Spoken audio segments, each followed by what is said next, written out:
Du bon et du moins bon.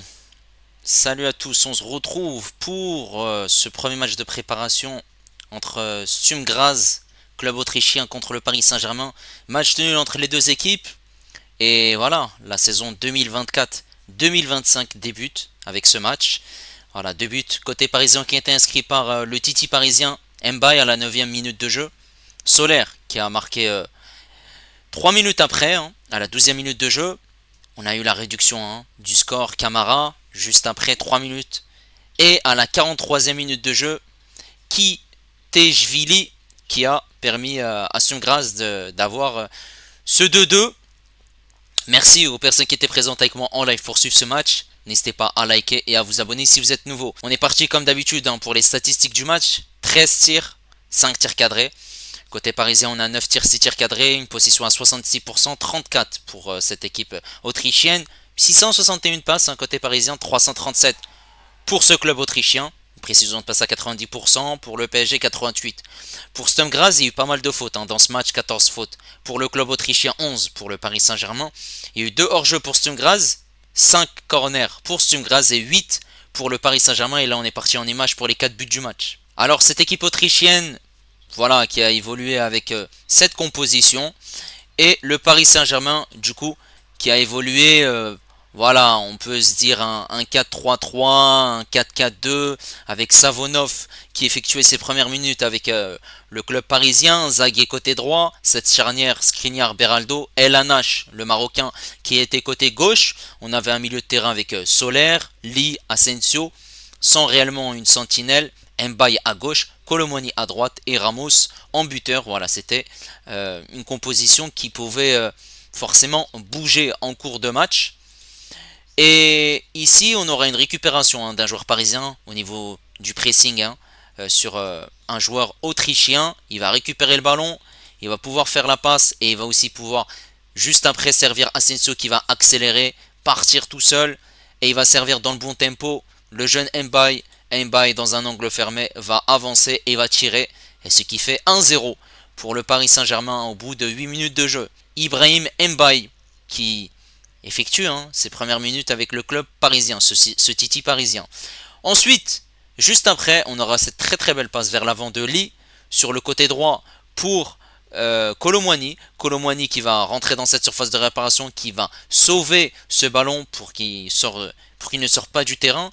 Il va mettre ce centre dans cette surface de réparation. Et il y avait Solaire qui a effectué voilà, un appel et il a effectué aussi une très très belle course pour arriver dans cette surface de réparation et marquer ce deuxième but pour le Paris Saint-Germain, ce qui fait 2-0 au bout de 12 minutes de jeu. Ensuite, voilà, là il y aura juste après une erreur de concentration et une erreur de jeunesse, puisque Skriniar va faire cette passe en retrait pour le jeune El Anache, et il y aura ce pressing autrichien qui va récupérer le ballon, et il va se présenter face au gardien Safonov, le gardien russe qui était sorti. D'ailleurs, j'ai pas vraiment compris pourquoi il est sorti, et il était loin d'ailleurs, et il va pouvoir tirer le joueur autrichien Camara, qui permet à son club de revenir à 2-1 dans ce match. Et ensuite, on est à la 42e minute de jeu, et il y aura encore une nouvelle erreur tactique, et une nouvelle erreur défensive de la part du Paris Saint-Germain, puisque les joueurs autrichiens vont se projeter vite en transition rapide. Et quand vous voyez, il y a pas mal de joueurs qui partent rapidement vers l'avant. Et ici, voilà, on aura un joueur qui va monter sur voilà, il va parcourir une longue distance avant de servir le numéro 10 de Sturm Graz, Kitejvili qui va avancer un petit peu, il va voir qu'il a de l'espace et il va se retrouver au 17-18 mètres à peu près et il va pouvoir tirer, frappe limpide efficace qui trompe le gardien russe Safonov et il n'y avait aucun joueur au niveau du marquage sur voilà, le joueur autrichien. Comme vous remarquez, il y en a un qui est loin, il y en a deux aussi qui sont loin, donc forcément il peut tenter sa chance et voilà, il l'a converti, Kitejvili, il permet à son club d'accrocher le Paris Saint-Germain et surtout de revenir dans ce match puisqu'ils étaient menés de 2 buts à 0. Maintenant, par rapport à la physionomie de match, et bah le Paris Saint-Germain en première mi-temps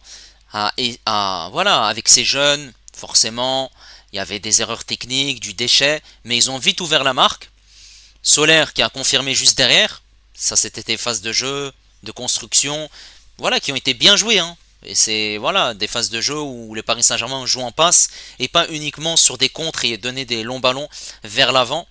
C'est voilà 2 buts qui ont été très bien construits côté parisien, alors que côté autrichien, bah ils ont profité hein, des erreurs défensives de la part du Paris Saint-Germain et forcément voilà c'est la jeunesse, il y a un gros turnover, il manquait pas mal de joueurs aujourd'hui hein, parce que bah voilà tout le monde n'est pas revenu encore. On avait Tenas, Hakimi, Ruiz, Mayulu, Ugarte, Hernandez, Mukiele, Kipembe, Donnarumma, Dembele, Marquinhos, Danilo, Pereira, Nuno Mendes, Vitinha, qui n'étaient pas présents hein, sur cette feuille de match. Lucas Beraldo s'est blessé hein, au bout de la 30e minute de jeu, il y a eu ce changement. Et Gadou, le Titi parisien qui l'a remplacé, on espère rien de grave pour lui. Voilà, le Paris Saint-Germain qui jouait sans réel sentinelle hein, au milieu de terrain avec Soler, Lee, Asensio. On voyait que Soler et Lee hein, qui voilà bougeaient en termes de positionnement au milieu de terrain. Et forcément la première mi-temps était très intéressante puisqu'on encaisse 2 buts, mais aussi on marque 2 buts. Au détriment de cette deuxième mi-temps où j'ai vu qu'il y avait pas mal d'occasions hein, de la part de ce club autrichien qui s'est montré dangereux. Il y a eu des arrêts hein, de la part de Safonov et pas mal d'erreurs techniques où voilà, ils arrivaient à nous mettre en danger. Hein, pourtant, ils n'avaient pas le ballon. Voilà, ça c'est. On sent que le PSG n'est pas encore totalement prêt. Hein. On est à 9 jours du début de la Ligue 1. Hein, ce premier match hein, contre le Havre, cette première journée, le 16 août à 20h45. Donc voilà, forcément une préparation tardive. Deuxième mi-temps, comme j'ai dit, où les Autrichiens ils ont réussi à se procurer des occasions et Luis Enrique a effectué des changements qui ont changé la donne puisque voilà les Parisiens avec l'entrée de Barcola, de Endur, de João Neves, de Moscardo, de Carri et de également Zahir Emery ont apporté une fraîcheur et ils ont apporté aussi techniquement des occasions qui auraient pu hein, être au fond, se convertir. Malheureusement, voilà, le score est resté à 2 partout. Maintenant, on va revenir hein, sur la prestation des joueurs parisiens. Forcément, Safonov, il encaisse 2 buts. Voilà, je sais pas sur quel pied danser parce que on peut se dire qu'il n'a pas été aidé par sa défense. Hein, mais il a effectué des arrêts très intéressants, surtout en deuxième mi-temps. Des arrêts voilà, où il a permis au Paris Saint-Germain de rester hein, et de ne pas encaisser ce troisième but. Donc voilà, c'est difficile de juger, hein, forcément, sur un club autrichien, respect à ce club, hein, mais l'adversité était faible. Et voilà, la défense aussi ne l'a pas aidé. Côté droit, on avait Zaguet. Alors Zaguet, j'ai très bien aimé. Zaguet qui a apporté sa fougue, son explosivité, il se projetait vers l'avant. Il apportait aussi pas mal de choses, hein, que ce soit des centres, il participait aussi au jeu offensif, que ce soit les passes, le redoublement d'efforts aussi, qui était très important. Et défensivement aussi, on le voyait, hein, il était en jambes. Moi, j'ai très bien aimé hein, son match. Voilà, bon match de Zaguet. Cette charnière centrale alors, Skriniar, Beraldo. On va commencer par Beraldo qui a joué une demi-heure. Beraldo qui a été très intéressant. Beraldo, il a joué en défense centrale et il variait de positionnement avec El Hanash, le Marocain. Il jouait côté gauche aussi. Et pendant une demi-heure, tout ce qu'il a réalisé, c'était top. Que ce soit défensivement et même ses passes vers l'avant. Malheureusement, il s'est blessé, remplacé par Gadou. Et Skriniar, Skriniar, malheureusement, c'est une charrette. C'est un camion qui est très lent. Ce but de Camara, il fait une passe à El Hanash. Hanash, qui a 20 ans, c'est un joueur qui est encore très jeune. Et lui, forcément, il le met en difficulté, hein, Skriniar. Au lieu de mettre une passe vers l'avant ou sur le côté, ou même de dégager, il met cette passe et forcément le pressing est très bien organisé hein, de la part de cette équipe autrichienne. Et voilà, on va pas se mentir, hein, Skriniar est coupable hein, malgré tout sur ce but. Et même dans ce qu'il a fait, dans les duels, dans l'agressivité, dans les pertes de balles, dans les duels. Il n'y avait rien de top hein, de la part du défenseur slovaque. Voilà, moi je trouve que son match est vraiment claqué. Il est passé à côté de son match et moi je me pose encore la question pourquoi il est encore là. Faut s'en débarrasser hein, le plus vite possible. Voilà. L'entrée de Gadou, je l'ai trouvé intéressant. Et j'ai trouvé que voilà, il faisait les efforts défensifs, il mettait son corps en opposition. Il a été très intéressant malgré tout. Très belle entrée en jeu. Voilà, il a joué 60 minutes. Très intéressant. Côté gauche, on avait Elanash. Alors Elanash, fautif hein, sur ce premier but. Hein. Mais Elanash, il a fait du bon et du moins bon dans sa performance. Voilà, on ne peut pas lui en vouloir. C'est un jeune joueur qui est encore en phase d'apprentissage. Et forcément, voilà, quand tu as à côté un Skriniar, il n'a pas été aidé, tout simplement. C'était compliqué. Voilà, il y a eu des choses qui étaient bonnes dans son jeu vers l'avant, dans ses passes, dans ses pertes de balles, dans son anticipation aussi. Voilà, tout simplement. Au milieu de terrain, on avait Solaire. Alors, Solaire, c'est comme ça, c'est mi-figue, mi-raisin. La performance, elle était voilà, un peu compliquée, moyenne, il y a eu du bon, du moins bon. Après, le truc, c'est qu'il jouait pas forcément dans un positionnement qui est préférentiel. Hein. Il jouait en sentinelle, ensuite il a été repositionné avec les changements qu'il y a eu en deuxième mi-temps sur le côté gauche, il me semble, au côté droit. Il y a eu des belles choses, voilà, une aisance technique, il a réussi à sortir proprement des ballons. Après, il y a eu des choses où voilà, il a été mis en difficulté par cette équipe autrichienne qui a effectué pas mal de changements également. Et forcément, voilà, ce n'est pas du tout rassurant. Ensuite, on avait Lee Kan-in. Alors, Lee Kan-in, j'ai très très bien aimé son match. Lee Kan-in, à l'aise, techniquement, cette avant-dernière passe hein, sur ce deuxième but où il fait cette passe hein, pour Kolo Muani pour Solaire.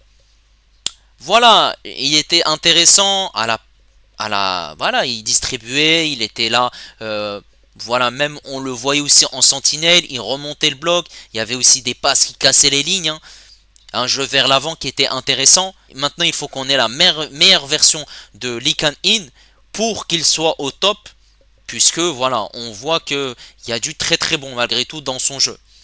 Ensuite, on avait Asensio. Alors, Asensio, sur le premier but, magnifique, hein, cette passe décisive pour Mbaye dans le bon tempo. J'ai senti un Asensio en jambes dans ce qu'il a fait. Voilà, il a varié ses courses, on le voyait se projeter et il a alterné. Voilà, il y a eu quelques petites erreurs techniques, mais sinon, voilà, je trouve que son match est quand même top. Il a fait de très très belles choses, hein. L'aisance technique, son jeu vers l'avant, et en plus, il a réussi aussi à se procurer des occasions. Voilà, match correct pour Asensio. Ensuite, vers l'avant. Alors, on a Mbaye. Mbaye, qui j'ai senti, il a joué, il me semble, 60 minutes à peu près. Match très très intéressant pour sa première hein, avec le Paris Saint-Germain, buteur, et on sentait une énorme disponibilité. Il revenait faire aussi les efforts défensifs sur son couloir. Il venait aussi décrocher pour participer au jeu. Il variait, hein. Il variait aussi son positionnement, on le voyait. Hein. Il passait des fois à droite et Kolo Muani à gauche. Match très intéressant, en plus il se projetait, voilà, il combine avec ses partenaires. Voilà, moi j'ai vu un joueur très prometteur, hein, ce Titi parisien, et ça fait énormément plaisir. Côté droit, on avait un Kolo Muani. Aïe aïe aïe aïe aïe aïe aïe. Kolo Muani, mis à part ce centre hein, pour Solaire, il n'y a rien eu. Il n'y a rien eu. Certes, il décrochait pour participer quelquefois avec ses partenaires. Offensivement, il n'y a rien eu. Il n'a rien apporté. Il n'a rien apporté. Voilà, en plus, il y avait Ramos aussi en buteur. Et c'était très faible. Hein. La performance est très très faible aujourd'hui. On peut se poser réellement des questions. Hein, puisque visiblement, Kolo Muani devrait rester. Hein. Au Paris Saint-Germain, il devrait effectuer une deuxième saison. Au Paris Saint-Germain, on avait Ramos aussi en buteur. Alors Ramos, c'était le néant. un fantôme, pas d'occasion nette, et il n'y a rien eu aujourd'hui. Au niveau des centres, trop juste, pas dans le bon tempo. Voilà, et il était là normalement pour être un tueur dans cette surface de réparation. Malheureusement, c'était très très compliqué. Une absence totale dans ce match. Ensuite, voilà, il y a eu l'entrée de Zaïre Emery, voilà, qui a joué sur ce côté droit. Hein. C'était plutôt Solaire côté gauche, j'ai l'impression. Et Zaïre Emery, il a fait une entrée intéressante où il percutait, il partait vers l'avant. Voilà. Ensuite, on a eu Moscardo. C'est un peu difficile à le juger par rapport à ce qu'il a fait. Voilà, c'est un milieu défensif. Il y a eu de très belles choses intéressantes. Ensuite, Barcola, une entrée où il aurait pu se montrer décisif. Hein. Il s'est procuré quelques occasions et on voit que Barcola, il peut réaliser une très très belle saison en 2024-2025. Ensuite, João Neves. Alors, João Neves, des choses positives, des choses négatives. Voilà, des passes vers l'avant intéressantes où il arrive à ressortir proprement le ballon dans des petits espaces. On sent un joueur très à l'aise techniquement et qui joue vers l'avant. Et un joueur qui est très très intéressant. Maintenant, à voir hein, ce qu'il va nous proposer dans ce deuxième match amical contre le RB Leipzig. Voilà, on a eu aussi les entrées de Ndour et Kari qui n'ont pas montré grand chose, tout simplement. Alors, match nul, la déception c'est qu'on se fait revenir au score malgré tout, mais il manquait pas mal de joueurs et on est encore très très loin du 11 hein, qui devrait être aligné hein, pour cette première journée de Ligue 1. Voilà, n'hésitez pas à me dire ce que vous avez pensé de ce match. Le deuxième match de préparation, ça sera ce samedi contre le RB Leipzig à 18h. N'hésitez pas à liker, à vous abonner si vous êtes nouveau. Et moi je vous dis à la prochaine. Ciao les amis.